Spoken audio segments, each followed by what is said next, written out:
नमस्कार, मैं आर्टिस्ट मुरली मनोहर मंजू। अभी मैं, जैसा कि आप लोग जानते हैं कि मैं ग्रामीण क्षेत्र के भ्रमण पे निकल पड़ा हूं और आज मौसम भी अच्छा है। इसी सिलसिले में मैं जब ग्रामीण क्षेत्र से गुजर रहा हूं तो कहते हैं कि बड़े बड़े शहरों में चिमनी की भट्ठा हुआ करती है और लाखों करोड़ों अरबों रुपया की मेहनत से वो ईंटा बन के तैयार होती है और वो बिल्डिंग में तक पहुंचती है। लेकिन मैं आपको एक ऐसे ग्रामीण मजदूरों से रूबरू कराऊंगा जो कि ना ही मशीन का उपयोग है, ना ही किसी कल कारखाने की है। खुले आसमान के नीचे ये अपनी मजदूरी या मेहनत करके एक ईंटे का निर्माण करते हैं और वो भी इतनी मेहनत करके कि जो ना तो चिमनी में पकाई जाती है, ना ही किसी फैक्ट्री में, ना ही किसी मशीन के द्वारा मिट्टी की सनाई होती है और ना ही किसी तरह से फर्मे से। ये खुद जितने भी काम करते हैं ये खुद ही हाथों से कहते हैं कि एक बिहारी सब पे भारी।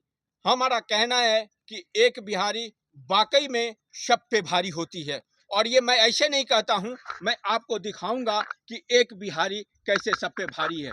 इनका नाम पूछते हैं जो कि ये अपने भट्ठे में काम करते हैं। दादा, आपका नाम क्या हुआ? मेरा नाम सर पप्पू मंडल। पप्पू मंडल जी, आप ये ईंटा खुद बिना मशीन से टोटल काम हाथों से करते हैं। हाँ तरीका मैं वही बताता हूँ जो कि आप बड़े बड़े चिमनियों में बनती है। जैसे कि वहाँ पे देख रहते हैं वो मिट्टी की वहाँ पे जमा है और वहाँ से दिखाइए और मिट्टी का प्रोसेस है। आइए हम दिखाते हैं कि जिस तरह से ये जितने भी ईंटा देख रहे हैं ये ना तो किसी डाइस से मतलब मशीन से बनी है, टोटल का टोटल ये ईंटा हाथों के द्वारा बनाई गई है। और आगे आते हैं और हम दिखाते हैं कि कितनी मेहनत है।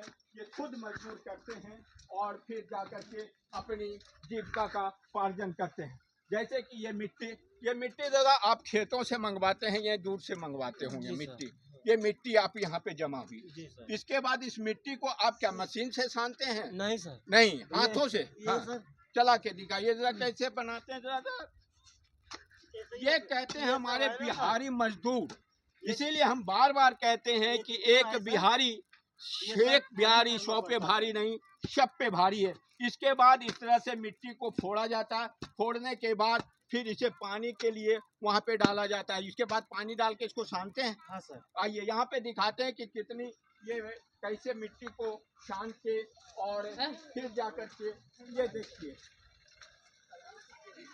ये यहाँ पे जैसा कि आप लोगों ने देखा कि वहाँ पे मिट्टी को फोड़ करके फिर इसको पानी के लिए पानी में डाला गया और ये बनकर जब गल जाएगी तो फिर इसे आप कैसे करेंगे दादा? इसको सानेंगे सर। इसको आप सानेंगे हाथों से और उसके बाद सानने के बाद और इसमें कुछ मिलाते हैं? बालू इसमें मिलाएंगे। वो मतलब चिमनी में बनती है बालू और मिट्टी के मिश्रण से। हमने तो वहाँ देखा है कि मशीनों से ये मिट्टी की सनाई होती है। सर, आप टोटल हाथों से करते हैं।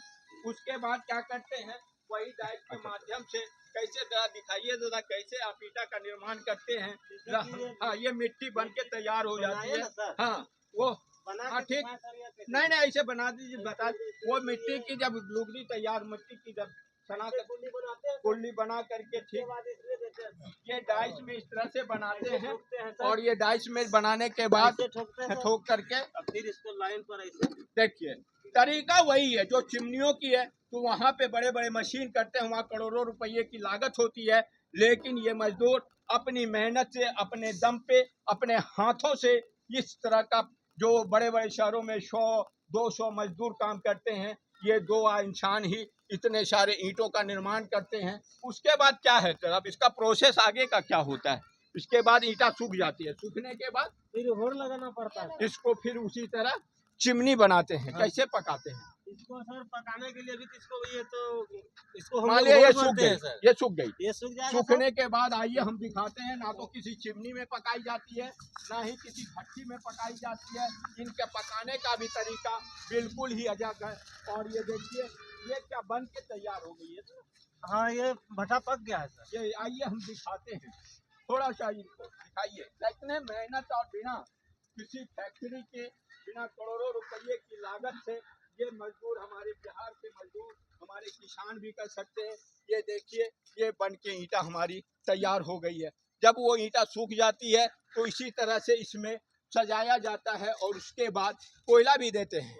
बस ऊपर में ही कोयला दे देते हैं और कोयला देने के बाद जब पक जाती है तब आप कितने दिन लगता है पकने में? इसको पकने में सर 1 हफ्ता लग जाता है। देखिए 1 हफ्ता लग जाती है और उसके बाद ये हमारा जो चिमनी का ईंटा होता है इस तरह से बिना मशीन का, बिना किसी अच्छी का कोई भी चीज नहीं है, खुद अपने हाथों से, खुद अपने दम पे इतने बड़ी चीजों का और ये ईंटों का निर्माण करते हैं और इसके बाद आप मार्केट में बेचते हैं।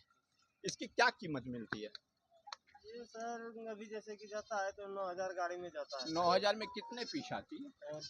वही 1500 की। बताइए 1500, जहाँ पे हमारे शहर में 12,000 रुपये में 1000 पीस मिलता है, यहाँ पे ये सस्ते दामों में ये बेचते हैं। और ताकि महल बनाना किसी के लिए बस की बात नहीं है, लेकिन कुछ चीज़ें अगर सस्ती मिल जाए तो उनके लिए थोड़ा सा कम पड़ता है।